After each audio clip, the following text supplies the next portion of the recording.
आज की मूवी का शीर्षक चमन बहार है और इस कहानी के जो हीरो हैं वह जीतू भाई हैं, जिन्होंने इस मूवी में बिल्लू का किरदार निभाया है। तो कहानी कुछ इस तरह से है। रात होती है, संगीत चलता है और धीरे धीरे रात बढ़ने लगती है। जीतू भाई इस जंगल में फॉरेस्ट गार्ड का काम कर रहे होते हैं। रात काफ़ी हो जाती है, बिल्लू भाई बिस्तर पे लेटे रहते हैं। तभी कुछ खड़खड़ाहट की आवाज़ आती है। बिल्लू भाई टार्च लेकर देखते हैं, उन्हें दिखाई पड़ता है एक भालू जो आज लेने आया है आलू। देखते हैं बिल्लू भाई और बिल्लू भाई एकदम से शक हो जाते हैं। मारने के लिए पास में पड़ी हुई लट्ठी उठाते हैं, पर पीछे दम नहीं होता और उस लट्ठी को वह उस पे मार नहीं पाते। भालू आता है, उन्हें सूंघता है, सूंघ के खड़ा होता है थोड़ी देर और उसके बाद भालू जी निकल जाते हैं। बिल्लू भाई की चार हो जाती है। बिल्लू भाई बोलते हैं भाड़ में गई ये नौकरी जंगल की, पता नहीं भालू क्या उल्टा सीधा कर दे। वो नौकरी छोड़ छाड़ के निकल जाते हैं। दूसरे दिन बिल्लू भाई घर के दरवाजे पे खड़े होते हैं। पिताजी बोलते हैं हाँ जा, पान गुटखा बेचने जा रहा है। बिल्लू भाई अपनी साइकिल उठाते हैं और एक जगह के लिए निकल जाते हैं जहां पर एक व्यक्ति उनका इंतजार कर रहा होता है। वह उसका दोस्त ही रहता है।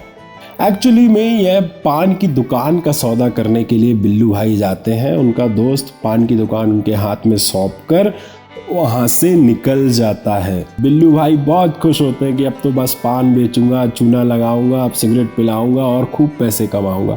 लेकिन होता इसका उल्टा है और वहां पर पंछी भी पर मारने नहीं आता है, क्योंकि सारी की सारी भीड़ कहीं और चली जाती है, क्योंकि वह जिला ही नहीं रह जाता जिस क्षेत्र में बिल्लू भाई की पान की दुकान थी। अब बिल्लू भाई मक्खी मारते हुए बैठे रहते हैं दुकान में और एक पंछी भी पर मारने नहीं आता। तभी दो घोंचू लोग बिल्लू भाई के पास आते हैं, अपने आप को डैडी टैडी कहते हैं और बिल्लू भाई से गुटखा पानी खाकर और उसे भड़काकर जिसने उसको दुकान दी थी उसके बारे में चले जाते हैं। बिल्लू भाई गुस्से से जाते हैं और बोलते हैं जब तुझे पता था कि यह दुकान चलने नहीं वाली है तो तूने मुझे यह दुकान क्यों दी, और इतना बोल के नाराज होकर उसके पास से चला जाता है। दूसरे दिन सुबह होती है, दुकान में बैठे बैठे देखता है कि सामने के घर में काम चल रहा होता है। तभी वहां से एक आदमी निकल कर आता है और बिल्लू से सिगरेट मांगता है। बिल्लू उसको सिगरेट देता है, घिसी पिटी घिनी सी। वह थोड़ा सा नाराज होता है, लेकिन क्या करें, सिगरेट तो थी नहीं उसके पास दूसरी, तो वह उसी से ही काम चला लेता है। तब बिल्लू पूछता है कि यहाँ पे क्या काम हो रहा है। बोले अरे यहाँ पे सब इंजीनियर आने वाला है कोई। और थोड़ी देर के बाद एक ट्रक और एक कार आकर रुकती है और उसमें से एक खूबसूरत लड़की बाहर निकलती है और उसी समय बारिश होती है। बिल्लू उसको देखकर एकदम मंत्रमुग्ध हो जाता है। दूसरे दिन वह लड़की अपने भाई को छोड़ने स्कूल जाती है और जब वह भाई को स्कूल छोड़कर आती है तो उसके पीछे कुछ लड़के आते हैं और बिल्लू भाई की दुकान थोड़ी बहुत चलती है। फिर जब वह लड़की स्कूल जाती है तो लड़कों की भरमार आ जाती है। समझ रहे हैं ना मेरी बात, भरमार आ जाती है और बिल्लू भाई की दुकान बहुत ही ज़्यादा चलने आती। धीरे धीरे बिल्लू भाई भी लड़की के प्रति अट्रैक्ट हो जाते हैं। फिर वही दोनों घोंचू आते हैं और बोलते हैं बिल्लू यह लड़की तेरे लिए लक्ष्मी है, लक्ष्मी। बिल्लू सोच सोच कर बहुत खुश होता है और उससे कहीं ना कहीं अंदर ही अंदर अट्रैक्ट हो जाता है। फिर इस कहानी में एक नया मोड़ आता है। इसमें आता है एक लोकल नेता जिसका नाम रहता है शीला भाई। वह लड़की का पीछा करते हुए बिल्लू की दुकान तक आता है और अपनी शेखी बघारता है। इतने में वो दोनों घोंचू उसका आदर सत्कार करते हैं, उसकी चमचागिरी करते हैं और वहां से चला जाता है। फिर बिल्लू कहता है अरे यार इस नाग को कंट्रोल करने के लिए कोई सपेरा तो लेकर आओ। तब वो लड़के लोग बोलते हैं हाँ हमारे पास एक सपेरा है। तो उन लोग जाते हैं एक लड़के के पास जिसका नाम रहता है आशू। आशु और शीला की बिल्कुल भी नहीं पड़ती है, बहुत पुराने ज़माने से। आशु भी दूसरे दिन लड़की के लिए बिल्लू के टपरे तक पहुंच जाता है और वह लड़की का इंतज़ार करने लगता है। इसी बीच में आशु और शीला की मुलाकात होती है। अब वह दोनों घोंचू आशु से कैरम के लिए रिक्वेस्ट करते हैं कि आशु भाई यहाँ पे कैरम हो जाता तो बड़ा अच्छा होता। आशु बोलता है आ जाना, दुकान से पैसे ले जाना और कैरम ले जाना। अब वहाँ पर होता क्या है कि रोज खूब सारी भीड़ आने लगती है और यहाँ पर शीला और जो आशु है यह भी रेगुलर से आने लगते हैं। तभी सामने के घर से एक लड़का बाहर निकलता है और आके बिल्लू भाई को चिल्लाता है कि क्या यहाँ पे भीड़ लगा रखे हो बे, है? चुपचाप सामान दिया करो और भगाया करो उनको यहाँ से, जब देखो यहीं पे जनघट मचा के रखते हो। और इतना बोल के वह अंदर चला जाता है और यहाँ पर आशु और शीला के बीच बिल्लू भाई मैच करा देते हैं कैरम का और बोलते हैं जो कैरम में मैच जीतेगा कैरम उसका। यहाँ पर आशु भाई कैरम जीत जाते हैं और शीला जी के पिछवाड़े में लात लग जाती है और वहाँ से चले जाते हैं। तभी वहाँ पर एक फॉरेस्ट ऑफिसर का लड़का आता है, सिगरेट मांगता है और जाके एक पेड़ की सूखी हुई टहनी पे बैठकर सामने के घर पर उस लड़की को घूरने लगता है सिगरेट पीते हुए। बिल्लू को यह चीज़ बिल्कुल भी अच्छी नहीं लगती है और वह उसको ठिकाने लगाने के बारे में सोचने लगता है कि अरे एक और रोड़ा आ गया, पहले ये दो नालायक थे, एक और आ गया।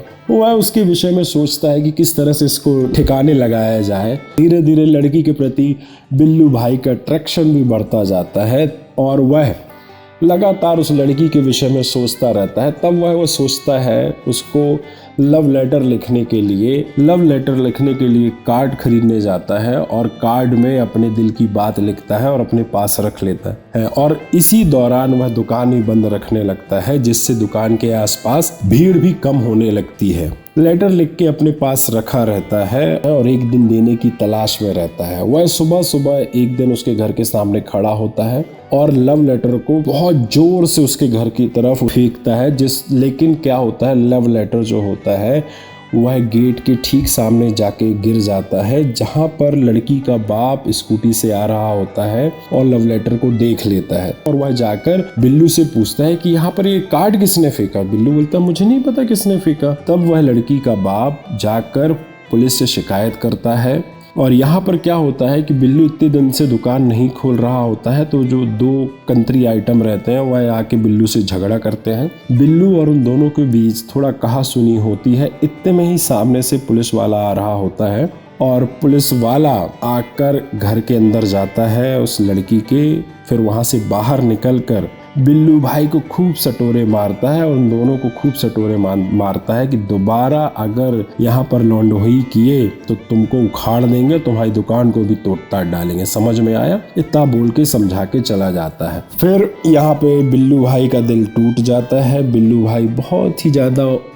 मायूस हो जाते हैं और बियर शियर गांजा साजा फूकने लगते हैं।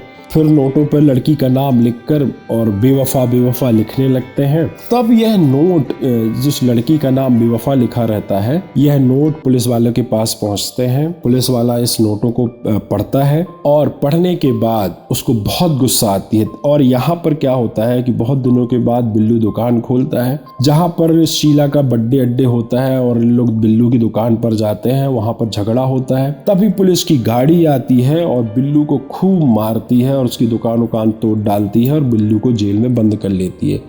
यहाँ दूसरी तरफ जो शीला होता है वह अपनी माँ नेता को लेकर नेतागिरी करवाता है और बिल्लू को वहाँ से छुड़ा लेता है। एक दिन के बाद बिल्लू लड़की के घर जाता है और जो उनके माँ बाप रहते हैं उनके सामने बात करता है। उनके माँ बाप कहते हैं कि नहीं, हमने उनसे कहा था कि आपकी कोई गलती नहीं है, आपकी दुकान तो पहले से ही वहाँ थी, हम तो बाद में आए हैं।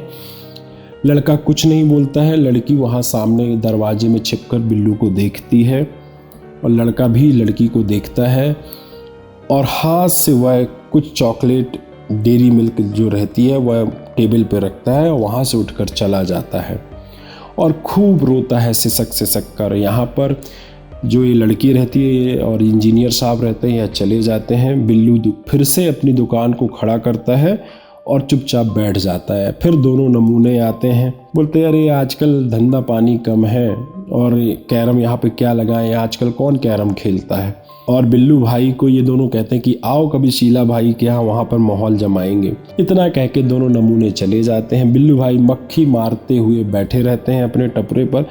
तभी देखते हैं कि सामने के घर पर फिर से एक ट्रक आकर, एक कार आकर रुकती है और उसमें से एक सुंदर लड़की निकलती है और घर के अंदर जाती है। और बिल्लू के मन में फिर से फूल खिलते हैं और कहानी का अंत धीरे धीरे होने लगता है। यह बहुत ही शानदार फिल्म है, जाकर आप देखिए। अमेज़न प्राइम सीरीज की बहुत ही बेस्ट फिल्म है जिसका नाम चमन बहार है। मजा आ जाएगा देखने पे, मैं कहता हूँ।